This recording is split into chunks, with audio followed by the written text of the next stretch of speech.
anul 1 și anul 2 de facultate. Gata. Și în ăștia 2 ani am vedem. adunat cele mai tâmpite povești. Adică Să omul mergem. era dus rău. Nici nu știu dacă Bun. pot să vă spun toate poveștile cu barbă. Cel puțin nu pe YouTube, pentru că probabil aș risca să-mi închid ăștia de la YouTube canalul. În fine, momentan încep cu poveștile alea mai soft, mai de vară așa, iar cu alea mai dubioase mai vedem. Găsesc eu o variantă. Ok, deci barba al meu, pe lângă faptul că era dus cu pluta, mai avea și ceva probleme de sănătate. Cred. Adică nu putea să doarmă noaptea. Nu știu dacă insomnie e termenul corect pentru boala lui barbă, pentru că băga somn ziua, dar ideea e că toată noaptea nu închidea un ochi. Acum, măsa lui barbă, doamna barbă, era ceva medic sau asistentă medicală pe undeva prin Constanța și făcea rost de tot felul de somnifere, de Ixana, dacă știi despre ce vorbesc, și alte de-astea pentru care, în mod normal, ai avea nevoie de rețetă. Doar să-l ajute pe ăsta să doarmă noaptea. Dar barba meu, ce crezi că făcea el cu pastilele de la măsa? Le lua să doarmă noaptea? Normal că nu. Făcea tot felul de combinații, care mai dubioase. 3 energizante, 2 somnifere, vodka Ixana și ce dracu îi mai trecea prin cap.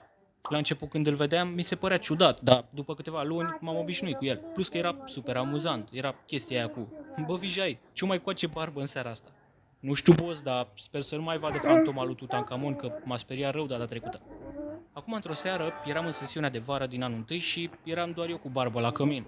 Eu aveam examen a doua zi și undeva pe la 11-12 noaptea am zis: bă, barbă, eu te las, că mâine mă trezesc la 7, că la 8 am examen.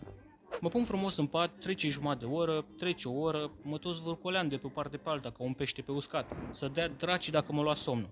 Mă ridic din pat, mă duc la frigider, îmi iau o bere, zic, bă, poate dacă beau o bere mă ajută să adorm. O beau rapid și mă pun înapoi în pat. Stau iar jumătate de oră, dar degeaba, al dracu somn, nu voia să vină nici cum. Mă ridic chiar din pat și mă vede barbă. Bă, ce dracu faci, mă, de ce nu dormi? Nu știu, frate, să-mi bag carasul dacă pot să adorm. A, păi de ce nu zici, mă, așa, că te rezolvă nea barbă? Am un somnifer, în jumătate de oră dor ca puiul de găină. Bă, du-te cu somniferul, tu mă trezi dracu peste 3 zile. Bă, dar ești nebun, nu e ca în filme, nu-ți dă somn de la de nu te mai trezești, doar te ajută să adormi. Bă, barbă, dacă nu mă trezesc mâine să merg la examen, nu mai ai viață cu mine. Da, bă, să te trezesc eu, oricum nu dorm până la 7. Ok, hai, dă somniferul ăla.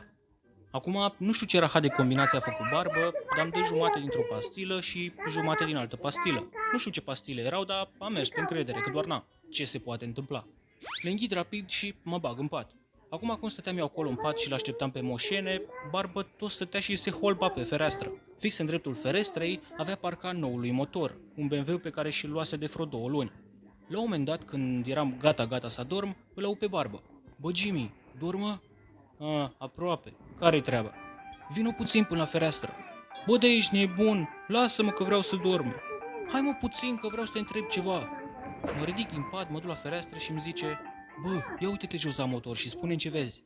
Mă uit pe fereastră, bă, ești nebun, e unul acolo ți umblă la motor. Așa-i? Și eu văd la fel. Bă, care ești acolo, bă? Bă, auzi? Ăla de jos nimic, continua să-și vadă treaba lui acolo, tot cotrăuia pe la motor. Bă, tu-ți miezăi, ce dracu faci acolo? Ăla nimic. Apucă barbă o sticlă de apă și începe să arunce cu apă pe fereastră. Bă, bulangiule, mași dracu de acolo. Dar bulangiul de jos, nimic, frate, parcă era surd.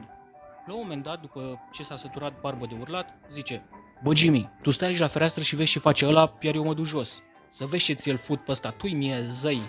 Pleacă barbă, ajunge jos. Unde ești, mă, tu-ți familia? Bă, Jimmy, unde e ăsta? E lângă tine, bă, nu-l vezi? I-ai pus mâna pe piept. Ia-l de gât și dă-i cu el de pământ. Bă, Jimmy, lasă miștourile, frate, zi unde a fugit ăsta. Bă, dacă zic că nu fac mișto, e acolo lângă tine, ai orbit drecu. Mai stă barbă un pic pe acolo, se uită la motor, se uită pe sub mașini. Ăla era tot acolo, dar barbă nu-l vedea. Ce pana mea se întâmplă? A orbit barbă de la somnifere. După vreo câteva minute se întoarce în cameră. Bă, Jimmy, lasă-o dracu, ăla a fugit și tu faci mișto? N-a fugit, boss, e tot acolo, vină încoace și uite-te. Se uită barbă pe fereastră. Bă, ești nebun, s-a întors ăsta. Nu s-a întors, bă, că n-a plecat niciunde. Bă, tu-s familia, mătii, ce dracu faci acolo? Jimmy, du-te tu jos și rămân eu aici să văd ce face ăsta. Iau ceva pe mine, dau să mă încal și când se ies pe ușă, hop, intră Vijay. Bă, ce dracu faceți, bă? E unul jos, bă, vrea să-i fure motorul lui barbă. Se uită Vijay pe fereastră. Ce dracu aveți, m-ați luat o razna? Nu-i nici dracu jos, doamne fer, nebunii dracu. Hai să-mi bag, tu te îngură, barbă, cu somniferul tău. M-am băgat în pat și somn de voie. Barbă tot nu era convins, s-a holbat toată noaptea pe fereastră și mi-a urlat din când în când la ăla. Dar măcar m-a trezit la 7. Știi ce mi-a zis? Bă, când pleci la facultate, treci tu pe la motor și vezi dacă mai întreg, că am impresia că mi-a furat ăla o roată. Tu te îngură, barbă. Morala poveștii de azi, nu băga pastile în tine dacă nu știi ce sunt. Sau bagă dacă vrei să vezi fantoma lui Tutankamon sau alte lucruri care nu sunt de fapt acolo. Cheers! Gata, terminat cu episodul, papa, vă las cu următorul episod.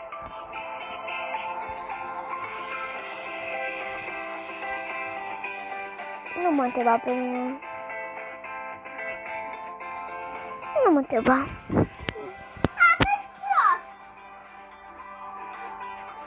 Aoleu, am uitat să-l închid, pa, vă las.